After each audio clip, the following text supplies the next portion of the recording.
হাতে দুটি বস্তু আছে, একটি মোবাইলের কভার হচ্ছে আর একটি থার্মোকল। তো এখন তোমাদের কাছে আমি প্রশ্ন করতে চাই যে এই যে দুটো বস্তু, এই দুটো বস্তুকে যদি আমি সমান উচ্চতা থেকে ছেড়ে দিই তাহলে কোনটি আগে পৃথিবীর পৃষ্ঠে গিয়ে পড়বে?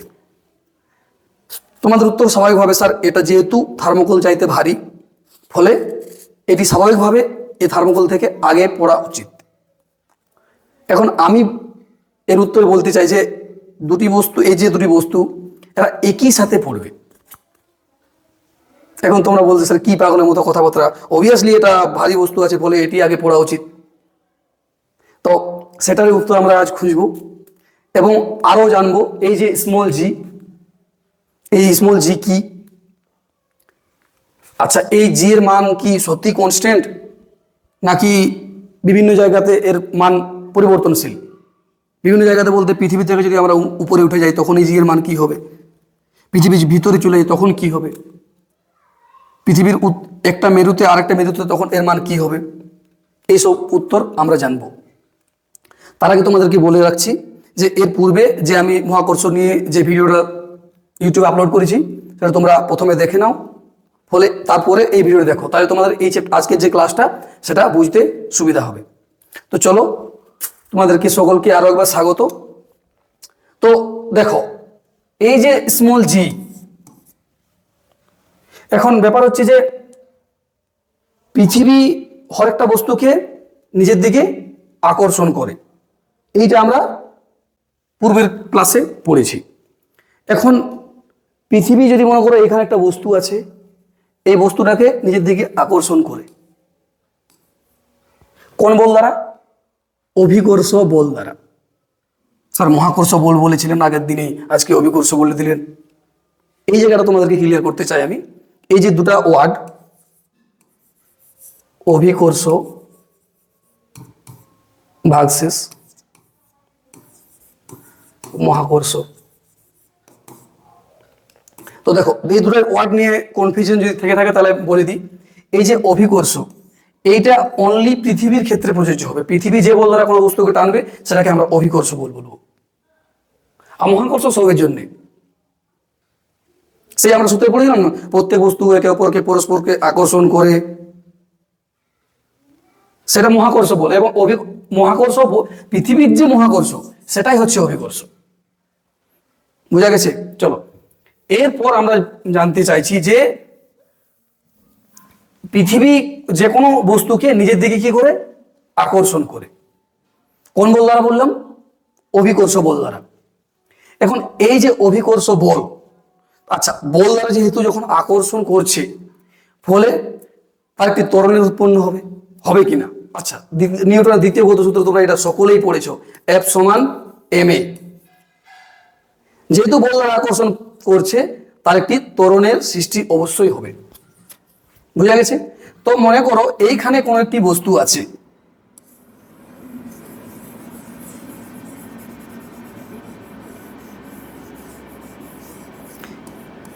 এই বস্তুটিকে পৃথিবী নিজের দিকে আকর্ষণ করছে। বুঝা গেছে? তো এই বস্তুর যদি ভর আমরা m ধরি, হলো, তাহলে এর যে বল দ্বারা আকর্ষণ করছে অভিকর্ষের বল, তার মান কি হবে?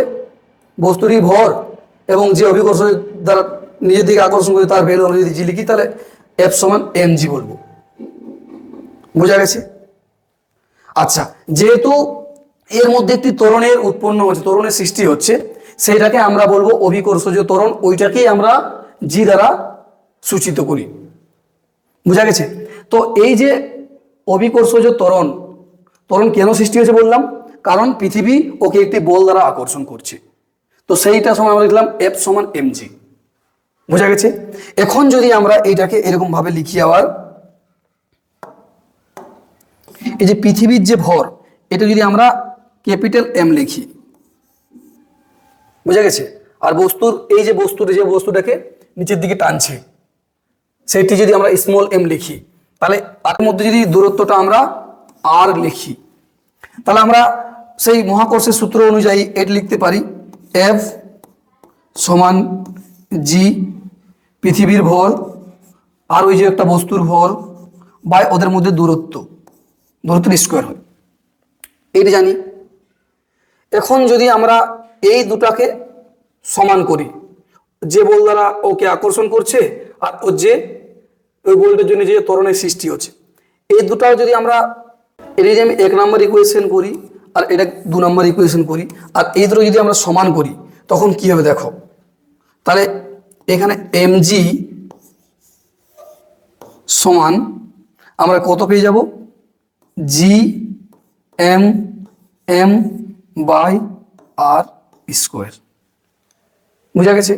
এখন তোমরা জানো এই যে এই দুটি ক্যান্সেল আউট হয়ে যাবে, এই স্মল এম আর ওইদিকে স্মল এম। তাহলে কি বেঁচে থাকলো? তাহলে বেঁচে থাকলো জি সমান G M by R square.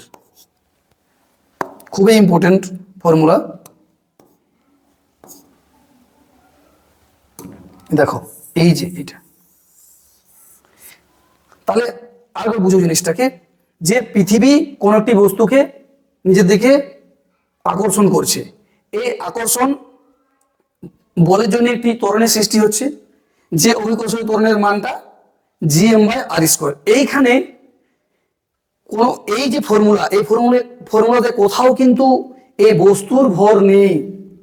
এই জিনিসটা খুবই ইন্টারেস্টিং, কোনো বস্তুর ভর এখানে নেই। দেখো তোমরা দেখতে পাচ্ছ জি সমান G M by R square only আছে, মানে পৃথিবীর ভর তো আছে বাট কোনো বস্তুটা যে বস্তুটাকে আকর্ষণ করছে তার ভর নেই।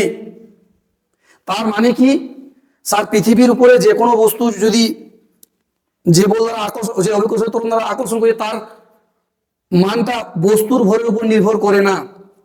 আমরা ফর্মুলা দেখতে পাচ্ছি কোনোখানে বস্তুর ভর নেই। তার মানে এটাই যে পৃথিবী পৃষ্ঠের থেকে কোনো একটা যে কোনো উচ্চতা থেকে যদি আমরা দুটি বস্তুকে যে কোনো, খুব বেশি না, একটা নির্দিষ্ট উচ্চতা থেকে মনে করো আমরা কোনো বস্তুকে একসাথে যদি আমরা ছেড়ে দিই তাহলে দুটি একই সাথে পড়া উচিত। বোঝা গেছে? এই যে ফর্মুলা, এখানে আমি আবার বলছি কোনোখানে এই যে স্মল এম, এই স্মল এম অর্থাৎ এই যে বস্তুটার ভর এইটা কোথাও নেই। তার মানে বস্তুর ভরের উপর নির্ভরই করছে না এই যে অভিকর্ষীয় ত্বরণের মান।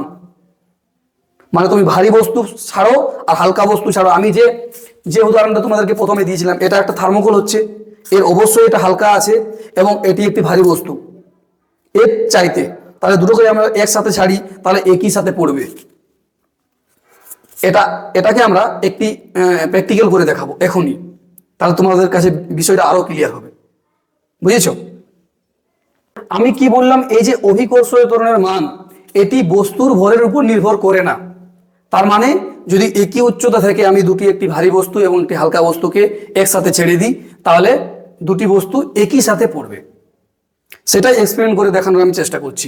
তাহলে দেখো এটা একটা ভারী বস্তু এবং একটি হালকা বস্তু, এটি যদি আমরা সমান উচ্চতা থেকে এরকম ছেড়ে দিই তাহলে দেখো কি হয়, তারপরে আমি এক্সপ্লেন করছি। এটা অবশ্যই যে ভারী বস্তুটি ছিল সেটি আগে পড়ে গেছে। তার মানে দেখো, তারও আমি যুক্তি দিচ্ছি, এখানে বায়ু আছে এবং বায়ুর বাধা বল আছে একটা। আচ্ছা, এই বায়ুর বাধা বলের জন্য এর যে ক্ষেত্রফল আর এর যে ভর, এর ক্ষেত্রফলের এই যে এরিয়াটা আছে নিচের এই এরিয়াটা আর এর যে ভর, তার তুলনায় এর এরিয়াটা খুব বেশি এর ভরের তুলনায়। সেই তুলনায় এই যে বস্তুটা আছে, এই যে মোবাইলের কভার, এর ভরের চাইতে এরিয়াটা খুব কম, ফলে এর বাধা বল কম এবং এর বাধা বল বেশি। এখন এমন কিছু কি সৃষ্টি করা যেতে পারে যে এর যে বায়ুর যে বাধা বল সেটা নেগলেক্ট করা যেতে পারে। এইখানে তো আমি এই রুমটাকে আর বায়ুশূন্য করতে পারি না, কিন্তু এমন কিছু আমরা টেকনিক মানে ব্যবহার করতে পারি যার ফলে এই বস্তুটির উপর যে বায়ুটার বাধা বল সেটা লাগবেই না মোটামুটি। তার মানে যদি আমরা এরকম ভাবে রাখি এই বস্তুটার উপরে, তাহলে বাধা বলটা এর উপর কাজ করবে, এর উপর কাজ করবে না। বুঝা গেছে? তাহলে আমরা দেখি যে একসাথে যদি আমরা পড়াই তাহলে দেখো একই সাথে পড়লো। তার মানে হচ্ছে এটাই যে যখন এর মধ্যে বায়ুর বাধা বল লাগছিল তখন এর এরিয়া চাইতে এর ভরটা খুবই বেশি হচ্ছিল, ওই জন্য বায়ুর বাধা বল এখানে বেশি কাজ করছিল। বোঝা গেছে? তো সেই জন্যে আমরা বলতে পারি যে কোনো একটা দুটি বস্তুর অভিকর্ষীয় ত্বরণের মান বস্তুর ভরের উপর নির্ভর করলো নাই, তাহলে কার উপর নির্ভর করলো?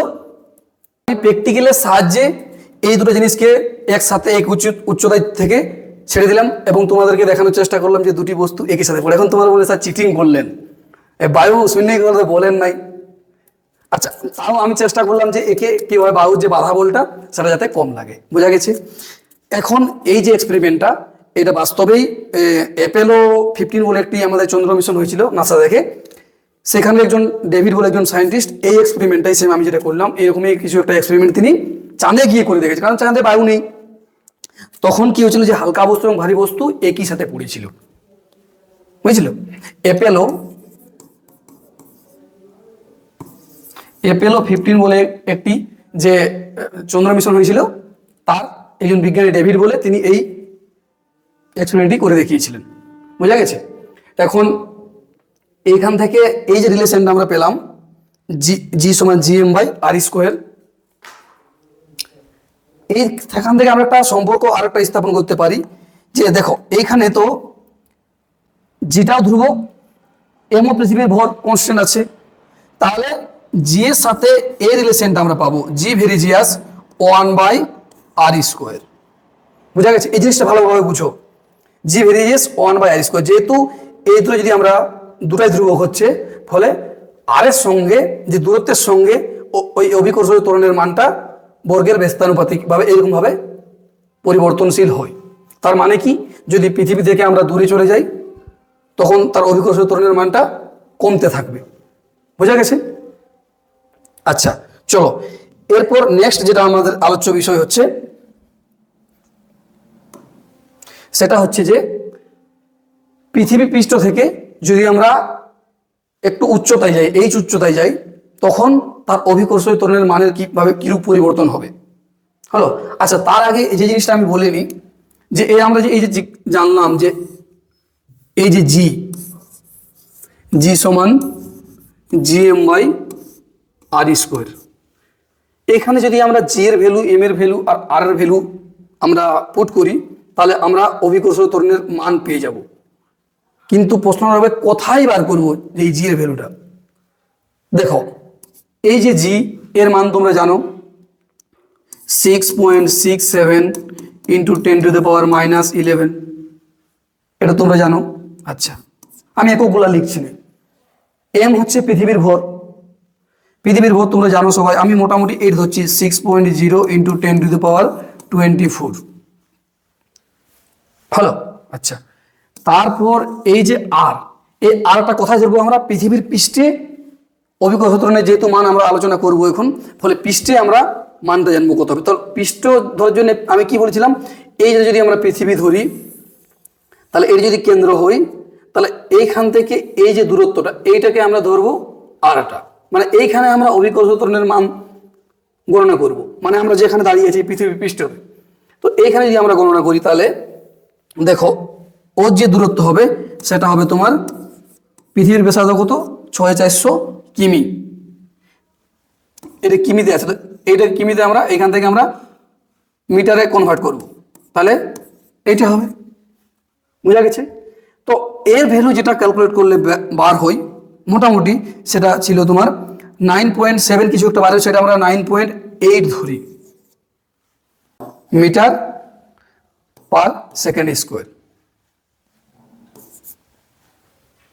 বুঝা গেছে?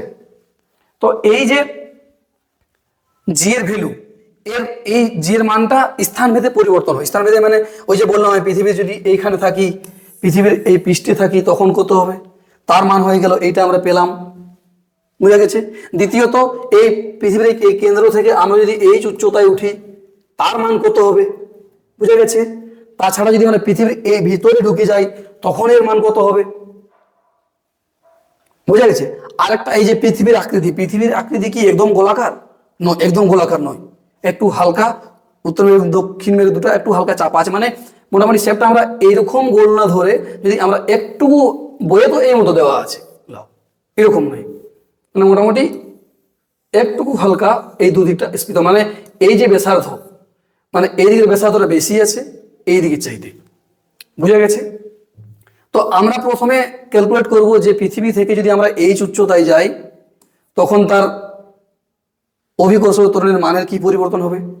আচ্ছা, দ্বিতীয় ক্ষেত্রে দেখবো যে পৃথিবী থেকে যদি আমরা এই গভীরতায় যাই পৃথিবীর ভিতরে, তখন তার অভিকর্ষ ত্বরণের মান কি হবে, এবং পৃথিবীর শেপ সাইজে মানে যে আকৃতিটা আছে তার জন্য অভিকর্ষ ত্বরণের মান কেমন হবে।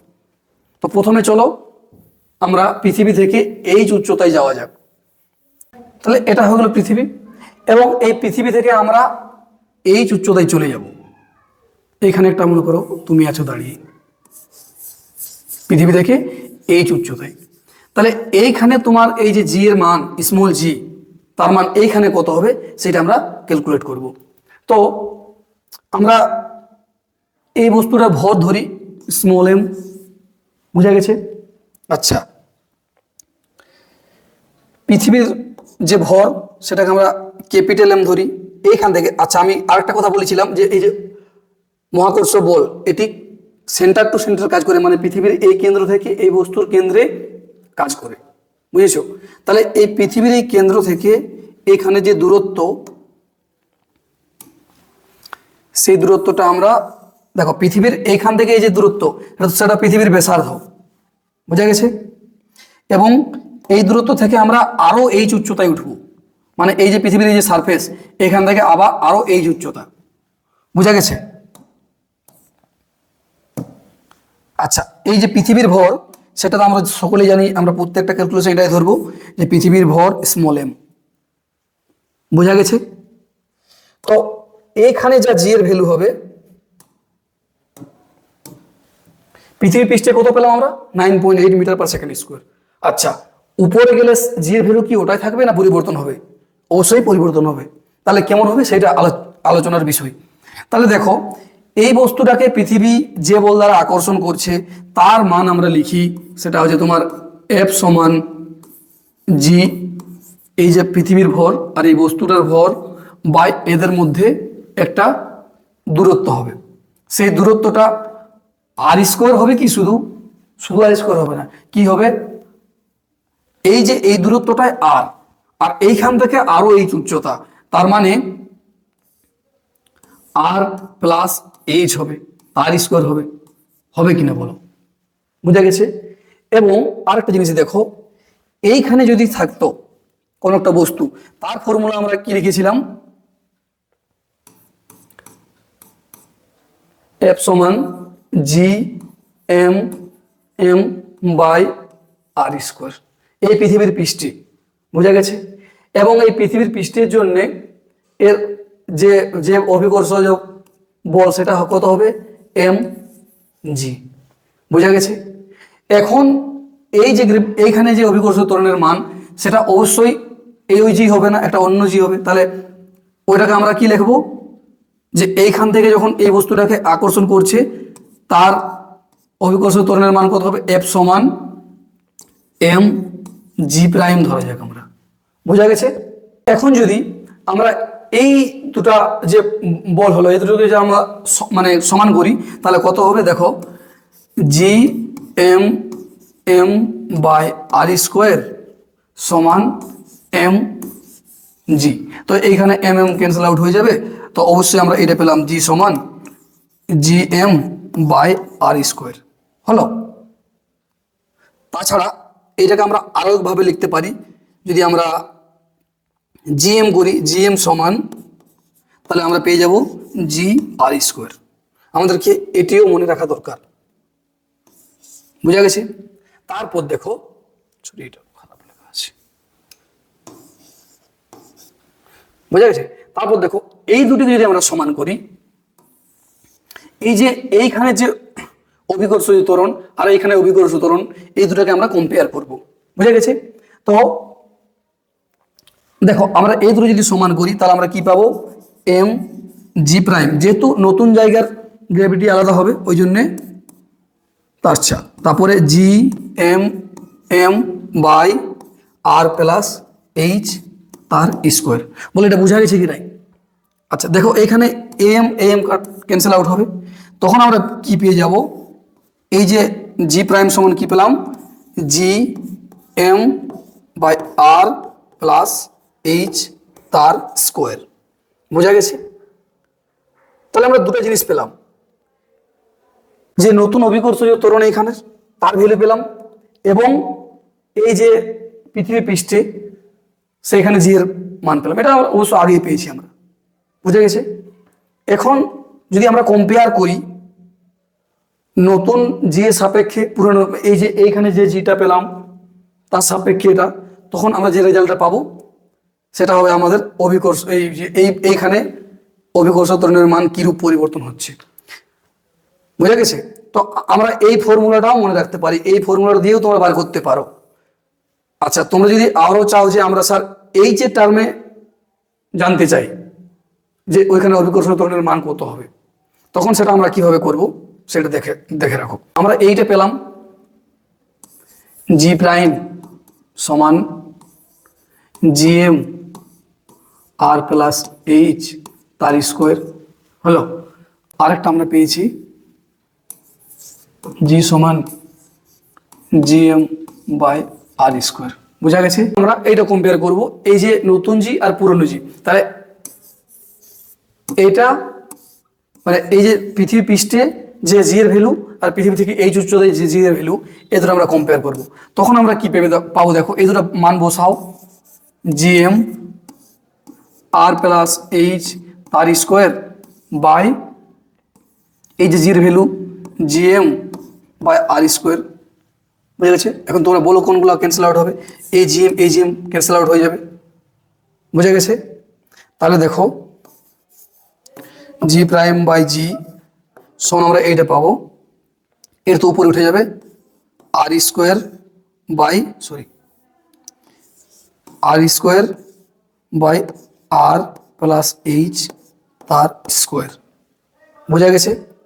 এখন এই যে আর স্কোয়ার দিয়ে যদি আমরা উপরে এবং নিচে দু জায়গায় ভাগ করি, তখন আমরা এইরকম মতো পাবো। আর স্কোয়ার যদি এটাকেও ভাগ করি এটাকেও ভাগ করি, তাহলে উপরে কি পেয়ে যাব, উপরে তো জি বাই এটা হলো।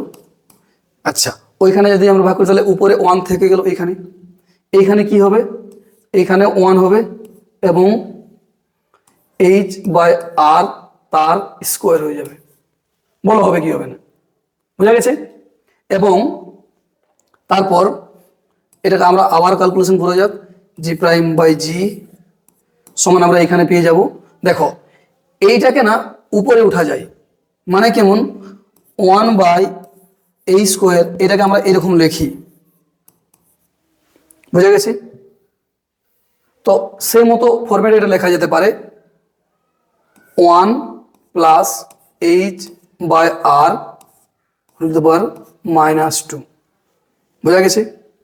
এখন এর ক্যালকুলেশন করতে হবে, তো এর ক্যালকুলেশন জানার জন্য আমাদেরকে বাইনোমিয়াল থিওরি জানতে হবে, দ্বিপদী উপপাদ্য, বুঝা গেছে। তো দেখো এই একটা ফর্মুলা তোমরা হয়তো জানো, 1 প্লাস যদি এক্স থাকে তার মাথায় -n থাকে, তখন সেটা কি হয়, এটা 1 মাইনাস nx হয়ে যায়। তো তার জন্য একটা কন্ডিশন কি থাকা দরকার লাগবে, এই যে 1 এর থেকে এক্সটা বড় হতে হবে অবশ্যই, তবে এই সম্পর্কটা ভ্যালিড, বোঝা গেছে। তো চলো এটাকে আমরা এই মতো ফরম্যাটে লেখা যেতে পারে যে 1 মাইনাস 2h বাই আর, এই মতো ফরম্যাটে লেখা যেতে পারে, বোঝা গেছে। তাহলে এইটাকে যদি আমরা একটু ভালোভাবে লিখি, তাহলে এই ফরম্যাট শেষের ফরম্যাটটা এটা আসবে যে জি প্রাইম সমান, দেখো এটা গুণ হবে জি ইন্টু 1 মাইনাস 2h বাই আর, বোঝা গেছে। দেখো যেটা আছে এটা যখন পৃথিবীর যে ব্যাসার্ধ আছে তার থেকে যদি ছোট হয় তখনই এই সম্পর্কটা ভ্যালিড, বোঝা গেছে। এটা ভালোভাবে মন দিয়ে দেখো, পৃথিবীর যে ব্যাসার্ধ তার ব্যাসার্ধ যদি যে উচ্চতায় তুমি যাচ্ছ সেই উচ্চতাটা যদি কম হয় পৃথিবীর ব্যাসার্ধ থেকে, তখন সেটা তবেই এটা ভ্যালিড। তার মানে ওই যে আমরা দেখো এইটা যদি পৃথিবী হয় মনে করো, এটা ভালোভাবে বুঝো, এইখানে এই যে ব্যাসার্ধটা 6400, তো এইখান থেকে যে তুমি যে উচ্চতায় উঠবে যদি এর থেকে কম হয় উচ্চতা, তবে ওই সম্পর্কটা ভ্যালিড হবে, আদারওয়াইজ হবে না, বুঝা গেছে। তাহলে বোঝা গেছে এইটা হচ্ছে একটা স্পেশাল কেস, যখন পৃথিবীর ব্যাসার্ধ থেকে কোনো ছোট উচ্চতায় আমরা উঠবো, তো সেই ক্ষেত্রে আমরা এই ফর্মুলাটা ইউজ করব। আদারওয়াইজ আমাদের এই যে ফর্মুলা জিন্দাবাদ, জি সমান জিএম বাই আর স্কোয়ার, জি সমান জিএম বাই আর স্কোয়ার। বোঝা গেছে? তো এখন তোমরা লক্ষ্য করো যে তারা কেমন ভাবে ডিক্রিজ হচ্ছে যখন আমরা উচ্চতায় উঠছি, তখন ব্যস্তানুপাতিক, মানে এই যে জিএম বাই আর স্কোয়ার এটা আমরা পেলাম। তাহলে বুঝতে পারছো এই মতো ভাবে ডিক্রিজ করেছে, মানে পৃথিবীর এই যে তুমি এইখান থেকে যত উপরে চলে যাচ্ছ তত তার অভিকর্ষীয় ত্বরণের মানটা কমতে যাচ্ছে, মানে যত দূরে যাচ্ছি তত এই যে পৃথিবীর যে আকর্ষণ বল বলো সেটা কমতে যাচ্ছে। এইটা আমাদের জীবনের সাথেও, বাস্তব জীবনের সাথেও সম্পর্কযুক্ত। কেমন ভাবে? মনে করো তোমরা 5 দিন ফিজিক্স থেকে দূরে থাকলে, তাহলে সেটা স্বাভাবিকভাবে ভুলে যাবে, মানে যত দূরত্ব বাড়বে তত তার আকর্ষণটাও কমে যাবে। তার মানে সেটা পড়াশোনার ক্ষেত্রেই বলো, যদি তুমি পড়াশোনা থেকে বিচ্ছিন্ন হয়ে যাও তাহলে পড়াশোনা ভুলে যাবে। মানে তুমি যদি কোনো সম্পর্ক আছে মনে করো কারোর সাথে, তাহলে সেক্ষেত্রে বোঝা যায় যদি দূরত্ব বেড়ে যায় তাহলে তাদের মধ্যে আকর্ষণ বলটাও কমে যায়। তো এইটি ছিল মেন ফান্ডা, যে আমরা পৃথিবীর এই যে পৃষ্ঠ থেকে যত দূরে যাব তত তার আকর্ষণ বলের মানটা, আকর্ষণ বল মানে যে অভিকর্ষীয় ত্বরণের মানটা কমতে থাকবে। হলো, এর পরের লেকচার আমাদের এই যে হবে, এই যে এটা পৃথিবী হলো, এর যে ভিতরে যায় তখন তার অভিকর্ষীয় ত্বরণের মান কেমন হবে। উপরে উঠলাম তো দেখতে পেলাম যে অভিকর্ষীয় ত্বরণের মানটা কমে কমে যাচ্ছে যত উপরে উঠছি তত। তাহলে এইখানে আমরা পেয়েছিলাম 9.8, উপরে উঠলাম তো কমে গেল, হলো, ডিক্রিজ করে গেল। ভিতরে যখন যাব তখন তার এই যে অভিকর্ষীয় ত্বরণের মানটা কেমন হবে সেটা আমরা পরবর্তী ক্লাসে জানবো। Thank you.